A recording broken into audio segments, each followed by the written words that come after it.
ए साली काजी। अरे सुना ना आधा घर वाली एगो चुम्मा ना दे हो साली। आय चुम्मा मुँह ना देखनी हाँ। अरे दे ना जी साली।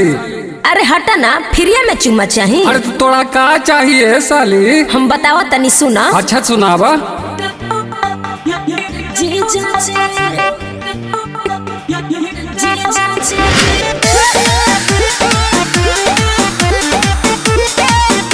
Music by Neha studio.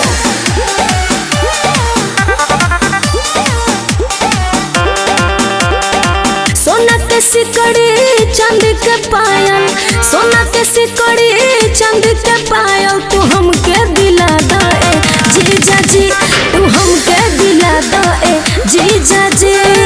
सोने के सिकड़ी चांद के पायल, सोने के सिकड़ी चांद के पायल, तू हमके दिला दे जीजा जी, तू हमके दिला दे जीजा जी।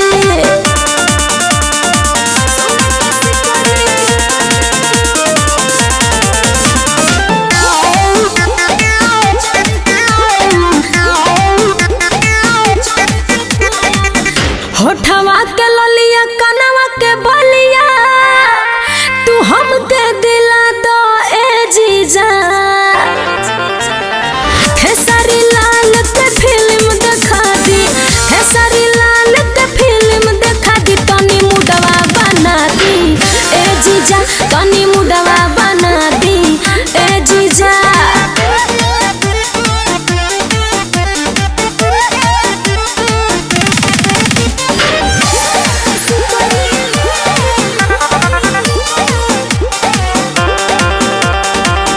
कि हमके पिला दी पेप्सी कोला और पिज्जा खिला दी ए जीजा।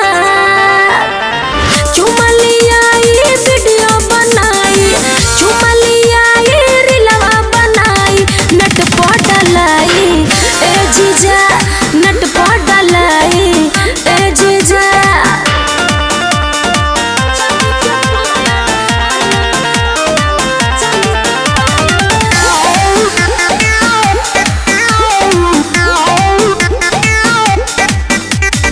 आगिया लगतो बजड़ पड़तो, अरे तोहर जवनिया ए साली।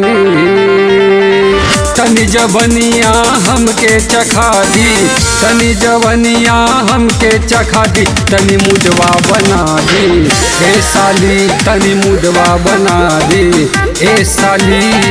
सोना के सिकड़ी चांद के पायल, सोना के सिकड़ी चांद के पायल, तू हमके दिला दे जीजा जी, तू हमके दिला दे जीजा जी। सोने के सिकड़ी चांद के पायल, सोने के सिकड़ी